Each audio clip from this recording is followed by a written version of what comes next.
नमस्कार, peptic time Madhya Pradesh समाचार में आपका स्वागत है। मैं हूं अंकुर यादव। मध्य प्रदेश के विंध्य क्षेत्र की खबरों के लिए आप देख रहे हैं विंध्य बुलेटिन। इस बुलेटिन में सतना की कुछ अहम खबरों पर नजर डालेंगे। सतना जिले में गूगल पे के जरिए एक युवक से ठगी का एक बड़ा मामला सामने आया है। इंडियन आर्मी का अफसर बताकर एक ठग ने बर्तन कारोबारी से 89,000 रुपए ठग लिए।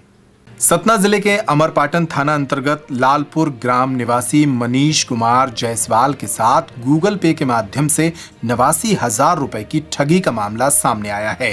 इस मामले की शिकायत पीड़ित युवक ने एसपी से की है। पीड़ित युवक ने बताया कि 10 मार्च को उसके मोबाइल नंबर पर एक व्यक्ति द्वारा फोन किया गया। उसने कहा कि मैं इंडियन आर्मी से बोल रहा हूं और मुझे आपके यहाँ से बर्तन क्रय करना है। फोन करने वाले ने कहा कि मैं आपके खाते में पैसे भेज रहा हूं, सुबह मेरा रिश्तेदार दुकान से बर्तन ले जाएगा। पीड़ित व्यक्ति उनकी बातों में आ गया और उसने गूगल प्ले ऐप खोलकर एक लिंक को दबा दिया। दरअसल पहले ठगी करने वाले ने गूगल पे ऐप पर 10 रुपए भेजे और इसको सुनिश्चित किया। इसके बाद युवक को एक लिंक भेजी गई और बस यहीं से युवक झांसे में आ गया। इसके बाद युवक के खाते से 89,000 अचानक गायब हो गए। अब इस मामले में साइबर पुलिस की मदद से आरोपियों को पकड़ने के लिए बर्तन व्यापारी ने पुलिस से मांग की है। आया था फोन में, मैं व्यस्त था, बर्तन दुकान में ग्राहक लगे थे, तो वो गूगल पे से पेमेंट निकल गई। कैसे निकल गया? मतलब किसका फ़ोन आया था? अन्य नंबर से फ़ोन आया था। वो बोला कि मैं फौजी हूँ और आपके पास के गांव का हूँ।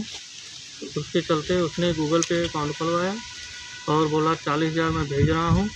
तो 40 भेजने के बजाय मेरा 89,000 निकाल ले गया। कब की घटना है ये? कल शाम 7:41 की है।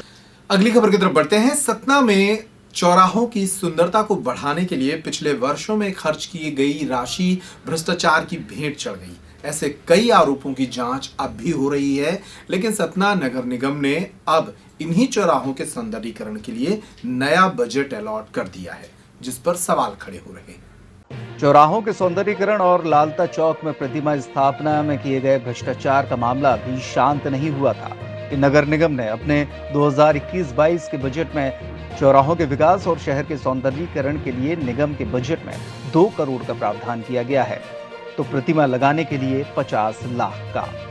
वित्तीय वर्ष 2020-21 के बजट में भी चौराहों के विकास और शहर के सौंदर्यीकरण के लिए 2 करोड़ का प्रावधान किया गया था। हालांकि इस बार शहर में प्रतिमा लगाने के बजट में जरूर वृद्धि की गई है। पिछले वित्तीय वर्ष में शहर में प्रतिमा लगाने के लिए 10 लाख का बजट रखा गया था। इस बार इसे बढ़ाकर 50 लाख रुपए किया गया है। चौराहों के विकास और शहर के सौंदर्यीकरण पर जो राशि खर्च किए जाने का बजट तैयार किया गया है, उस राशि को वित्तीय वर्ष में 4 तिमाही में खर्च किया जाना है। हर तिमाही में इस बजट से 50 लाख रुपए की राशि खर्च की जाएगी। गौरतलब है कि शहर के पन्नीलाल चौक, धवारी चौराहा, सिविल लाइन के सौंदर्यीकरण और लालता चौक में मूर्ति स्थापना पर व्यापक पैमाने पर भ्रष्टाचार किए जाने के गंभीर आरोप भी लगे हैं। सतना में बिजली विभाग मार्च के महीने के अंत तक बकायेदारों से पूरी वसूली करना चाहती है। इसके लिए तमाम तौर तरीके और हथकंडे भी अपनाए जा रहे हैं। इस रिपोर्ट में देखिए सतना बिजली विभाग वसूली के लिए क्या क्या कर रहा है। बिजली का उपयोग कर उसका बिल देने में हीला हवाली करने वालों की अब खैर नहीं है। बिल दें न दें, उनकी जमा पूंजी से पूर्व क्षेत्र विद्युत कंपनी के अधिकारी अपना पैसा वसूल लेंगे। बकायादारों के लिए मुसीबत ही है कि अब उनके बैंक खातों की पड़ताल शुरू हो गई है। सतना में बिजली बिल के देनदारों की एक लंबी सूची बनी है और अब ये जानकारी जुटाने में अफसर लगे हैं कि किस कर्जदार का खाता कौन से बैंक में है। दरअसल बैंक खातों को सीज कर बिलों की वसूली की जानी है और मार्च में टारगेट पूरा करने के लिए कंपनी ये अवसर खोना नहीं चाहती है। लिहाजा बैंकों से जानकारी जुटाने का काम चल रहा है। मार्च है और इस महीने सतना सर्किल को 14 करोड़ रुपए की बड़ी रकम कंपनी कोष में जमा करानी है। इसके लिए जेई से लेकर मुख्य अभियंता तक की नजर बकायादारों के साथ उनकी पूंजी पर है।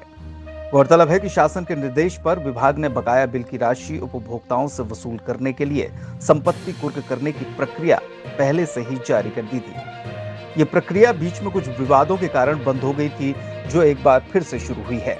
इसके तहत उपभोक्ता के घर मिलने वाली किसी भी सामग्री को बिजली अमला जब्त कर अपनी राशि वसूलने का दबाव बना रहा है। ट्रैक्टर से लेकर मोटरसाइकिल तक जब्त किया जा रहा है और शहरी व ग्रामीण क्षेत्र में चल अचल संपत्ति के साथ मकानों, दुकानों और परिसर को सील किया जा रहा है। सतना के मझगवा इलाके में मौजूद एक गौशाला गौवंश की कब्रगाह बनती जा रही है।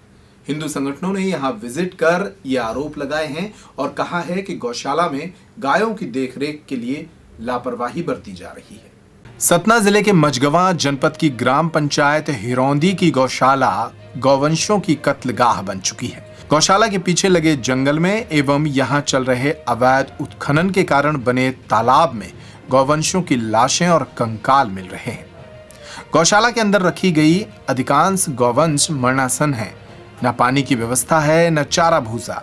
सूत्र बताते हैं कि कई महीनों से चारा भूसा खरीदा ही नहीं गया है। जंगल में मौजूद थोड़े बहुत चारे के सहारे ही गौवंश जीवित है, लेकिन इस महीने गर्मी जैसे जैसे बढ़ेगी गौवंश की मौत के मामले भी बढ़ सकते हैं।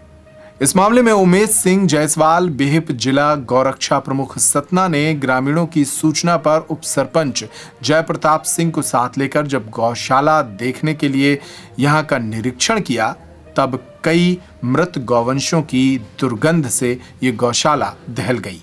गौशाला का चौकीदार चुन्नीलाल सिंह उर्फ हेमराज खुद को बीमार बता रहा है और गौशाला में लगातार गौवंश के मरने की खबरें सामने आ रही हैं। बहरहाल इस मामले में अब बजरंग दल ने मझगवा में उग्र प्रदर्शन करने की बात कही है। रौंदी में चलने वाली गौशाला विभागीय लापरवाही, वहाँ की व्यक्तिगत लापरवाही जो वहाँ प्रबंधन समिति काम करती है, इस लापरवाही की वजह से वहाँ से 15 से 20 गौ वंशों की मृत्यु हो गई, जिससे विश्व हिंदू परिषद और बजरंग दल आक्रोशित हो रहा है।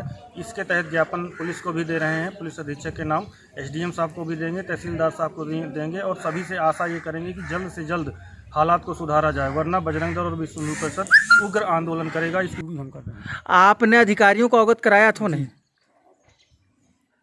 अभी तक कितने मवेशियों की मौत हो चुकी है यहाँ पर? कितने गौवंश जो है भूख प्यास से तड़प के मर चुके हैं आपके अनुसार? एक भी नहीं। तो ये जो सैकड़ों की संख्या में जो है 100 पड़े हुए हैं, ये कहाँ के मवेशी हैं? मैं नहीं जानता सर। आपके पास 100 गौवंश का रजिस्ट्रेशन है, लेकिन इतने गौवंश यहाँ नज़र नहीं आ रहे हैं, बाकी कहाँ? 80 का था सर पहले से ही। डॉक्टर तो कह रहे हैं हमने 100 का किया है। 80 का आपका रजिस्टर कहाँ है गौशाला का?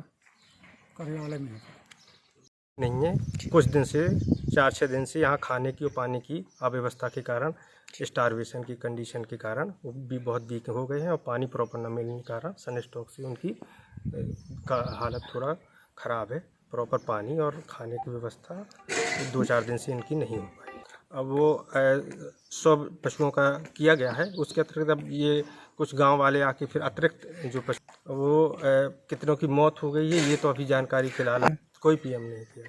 तो यहाँ पर जितने अवशेष पड़े हैं इनमें से किसी का पीएम तो नहीं है, अवशेष अभी देखते हैं। सैकड़ों की संख्या में अवशेष पड़े हैं डॉक्टर साहब जी, अभी देखते हैं, इनकी पूरी जानकारी कर रहे हैं। क्या सतना में फिर बढ़ रहा है कोरोना का प्रकोप। अब तक जिले में हुए 21 एक्टिव केस।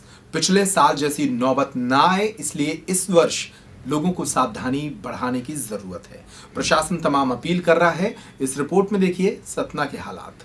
कोरोना से लड़ाई के खिलाफ शुरू हुए वैक्सीनेशन के बावजूद कोरोना महामारी को लेकर एक बार फिर पिछले साल जैसे हालात नजर आने लगे हैं।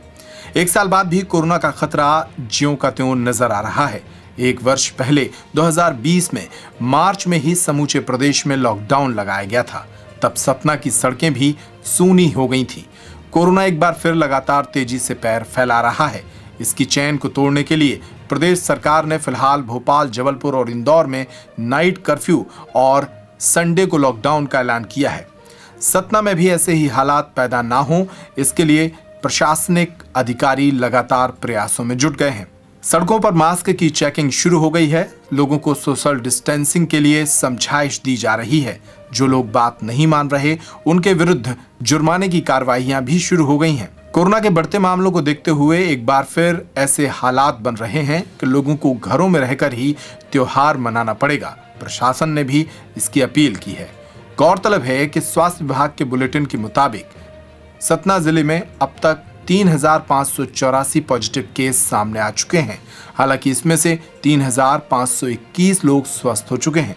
वहीं 87 लोगों को अपनी जान इस बीमारी से गंवानी पड़ी है।